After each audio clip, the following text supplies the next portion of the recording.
আসসালামু আলাইকুম এভরিওয়ান, ঐশীজ কিচেনে সবাইকে স্বাগতম। আশা করছি সবাই খুব ভালো আছেন। আজকে আমি আপনাদের জন্য খুবই মজার একটি ডেজার্ট আইটেম নিয়ে হাজির হয়ে গিয়েছি। আর এই ডেজার্ট আইটেমটি আজকে আমি তৈরি করছি চাল কুমড়ো বা জালি কুমড়ো, যেটাই বলেন না কেন, এই কুমড়ো দিয়ে। আর এটা কিন্তু খুবই মজাদার একটি রেসিপি, খুবই কম সময়ে এবং অল্প খরচে কিন্তু এই মিষ্টিটা আপনারা বাসায় যে কোনো সময় তৈরি করে নিতে পারেন। আর এই মজার রেসিপিটাই আজকে আমি আপনাদেরকে শেয়ার করছি।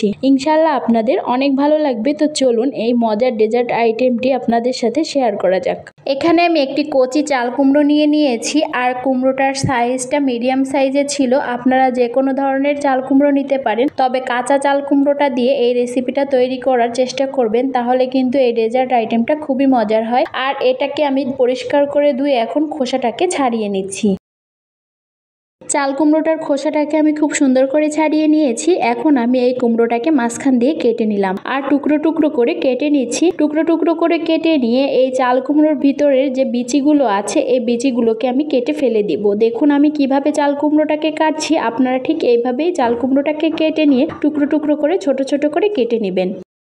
আমি এখন সবগুলো চাল কুমড়োর টুকরোকেই কিন্তু এভাবে ছোট ছোট করে কেটে নিব। আপনারাও ঠিক এইভাবে ছোট ছোট করে কেটে নেবেন, এতে করে কিন্তু চাল কুমড়োটা খুব তাড়াতাড়ি সেদ্ধ হয়ে যাবে। কুমড়োটাকে কিন্তু কেটে নেওয়া হয়ে গিয়েছে। এখন আমি একটি পাত্রে এগুলোকে তুলে নিলাম। আর চুলায় আমি কড়াই বসিয়ে দিয়েছি। কড়াইয়ের মধ্যে এই কুমড়োগুলোকে দিয়ে দিচ্ছি পরিমাণ মতো পানি দিয়ে আমি এখন কুমড়োটাকে সেদ্ধ করে নেব। তার জন্য কুমড়োটাকে ঢেকে দিলাম। কুমড়োটাকে প্রায় আমি 10 থেকে 12 মিনিট সেদ্ধ করে নিয়েছি। আর এই কুমড়োটা কিন্তু একদম ভালোভাবেই সেদ্ধ হয়ে গিয়েছে। কুমড়োটা যেহেতু জালি ছিল আর ছোট ছোট টুকরো করে কেটে আমি সেদ্ধ করতে দিয়েছিলাম, তার জন্য কিন্তু কুমড়োটা খুব তাড়াতাড়ি সেদ্ধ হয়ে গিয়েছে। এখন আমি এই কুমড়োটাকে পানি থেকে তুলে নিচ্ছি। সেদ্ধ কুমড়োটা পানি থেকে তুলে নিয়ে এখন আমি এই ব্লেন্ডার জারের মধ্যে কুমড়োগুলোকে দিয়ে দিচ্ছি ব্লেন্ড করে নেওয়ার জন্য। আপনারা চাইলে কিন্তু এটি শিলপাটাও বেটে নিতে পারেন। আমার কিন্তু কুমড়োটা পেস্ট করে নেওয়া হয়ে গিয়েছে। এখন আমি চুলায় আবারও কড়াই বসিয়ে দিলাম আর কড়াইয়ের মধ্যে এই পেস্ট করা কুমড়োটাকে দিয়ে দিলাম। এখন আমি নেড়ে চেড়ে এই কুমড়োটার পানিটা একটু টানিয়ে নিব।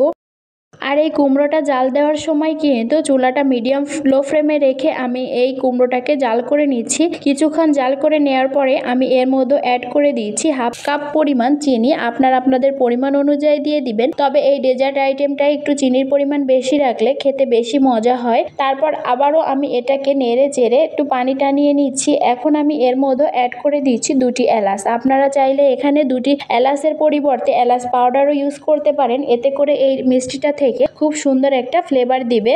আর আপনারা চাইলে কিন্তু এখানে ভ্যানিলা এসেন্সও ব্যবহার করতে পারেন। এখন আমি এই মিষ্টিটার মধ্যে একটু হালকা করে লবণ দিয়ে দিচ্ছি। আপনারা চাইলে লবণ দিতেও পারেন, নাও দিতে পারেন, তবে সবকিছুতেই কিন্তু একটু লবণ দিলে বেশ মজা লাগে। তারপর আমি আবারও এই কুমড়াটাকে জাল করে নিচ্ছি। কিছুক্ষণ জাল করে নিয়ে যখন এই পানিটা প্রায় শুকিয়ে আসছে, তখনই আমি এর মধ্যে অ্যাড করে দিচ্ছি কিছুটা পরিমাণ সুজি। আমি এখানে হাফ কাপ পরিমাণ সুজি নিয়েছি, তবে এই সুজিটা আমি সম্পূর্ণই একবারে অ্যাড করব না, আমি আস্তে আস্তে করে এই সুজিটাকে অ্যাড করব। প্রথমে আমি কিছুটা সুজি দিয়ে এটাকে নেড়ে চেড়ে মিক্স করে আবারও আমি কিছুটা সুজি দিয়ে দিচ্ছি। আপনারাও এইভাবে সুজিটা অ্যাড করবেন। একবারে দিলে কিন্তু সুজিটার পরিমাণ কম বেশি হয়ে যেতে পারে, তার জন্য আমি পারফেক্টভাবে তৈরির জন্য আমি এই সুজিটাকে 2বার দিয়ে দিব।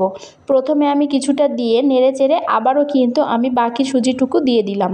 আর সুজিটা দেওয়ার পরে কিন্তু অনবরত নাড়তে চাড়তে হবে। আর তখন চুলার ফ্লেমটাকে কিন্তু একদম লো ফ্লেমে রাখতে হবে, এতে করে সুজিটা কিন্তু খুব ভালোভাবে ফুটে যাবে। এখানে কিন্তু আমি কাঁচা সুজিটা ইউজ করেছি। আপনারা চাইলে কিন্তু ভাজা সুজিও ইউজ করতে পারেন, তবে কাঁচা সুজিটা ইউজ করার বেশি ট্রাই করবেন। এখন আমি এটাকে 10 থেকে 12 মিনিট নাড়তে চাড়তে থাকবো। যতক্ষণ পর্যন্ত এটার পানি ভালোভাবে না শুকিয়ে যাবে ততক্ষণ পর্যন্ত নাড়তে চাড়তে থাকবো। কিছুক্ষণ এটাকে নাড়াচাড়ার পর এর মধ্যে আমি অ্যাড করে দিচ্ছি একটু ফুড কালার। আপনারা চাইলে কিন্তু দিতেও পারেন, নাও দিতে পারেন, তবে আমি সামান্য পরিমাণ সবুজ রঙের ফুড কালার অ্যাড করে দিচ্ছি। এতে কিন্তু এই মিষ্টিটার রংটা খুবই সুন্দর আসবে, দেখতে খুবই আকর্ষণীয় লাগবে। আপনারা ইচ্ছা করলে দিবেন অথবা নাও দিয়ে কিন্তু এই ডেজার্ট আইটেমটা তৈরি করে নিতে পারেন। ফুড কালারটা অ্যাড করার পর এটাকে আমি আবারও নাড়তে চাড়তে থাকবো।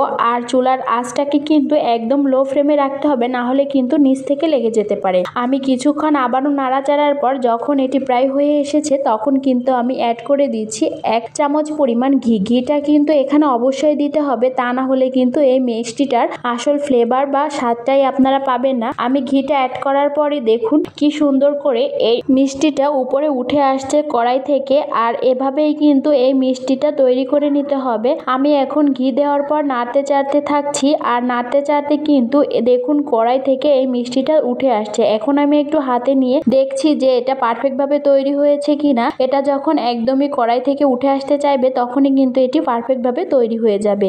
তো আমার এই মিষ্টিটা কিন্তু তৈরি হয়ে গিয়েছে। এখন আমি এটাকে নামিয়ে নিব আর এটাকে ঠান্ডা করে নিব। তার জন্য আমি একটি প্লেট নিয়ে নিয়েছি, আর প্লেটেও কিন্তু আমি একটু ঘি ব্রাশ করে দিলাম। ঘিটা ব্রাশ করে দিয়ে কিন্তু আমি এই মিষ্টিটা এই প্লেটের পরে দিয়ে দিচ্ছি।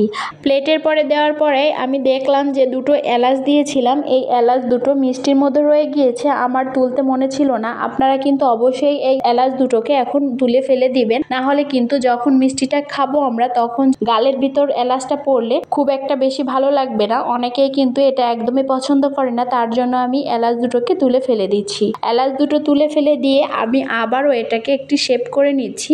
আর এখন আমি এই ডেজার্টটার উপরে কিছু কিশমিশ দিয়ে দিচ্ছি। আপনারা চাইলে কিন্তু বিভিন্ন ধরনের ড্রাই ফ্রুট এখানে ইউজ করতে পারেন। আমি শুধু কিশমিশটাই দিব। তারপর আমি এগুলোকে একটু ঠান্ডা হতে সময় দিব। যখন এটা খুব সুন্দর করে ঠান্ডা হয়ে যাবে তখনই কিন্তু আঠালো একটি ভাব চলে আসবে আর এটি একদমই উঠে আসবে। আপনারা কিন্তু 2 থেকে 3 মিনিট ওয়েট করলেই এটা কিন্তু একদম জমে যাবে। তো আমার এই ডেজার্ট আইটেমটা কিন্তু একদমই জমে গিয়েছে। এখন কিন্তু আমি মিষ্টির শেপ করে কেটে নিচ্ছি। আপনারা চাইলে যে কোনো ধরনের শেপ করে কেটে নিতে পারেন। দেখুন কতটা সুন্দর লাগছে আমার এই মিষ্টিটা। এটা কিন্তু আপনারা চাইলে লুচি, পরোটা, রুটি যে কোনো কিছুর সাথেই খেতে পারেন।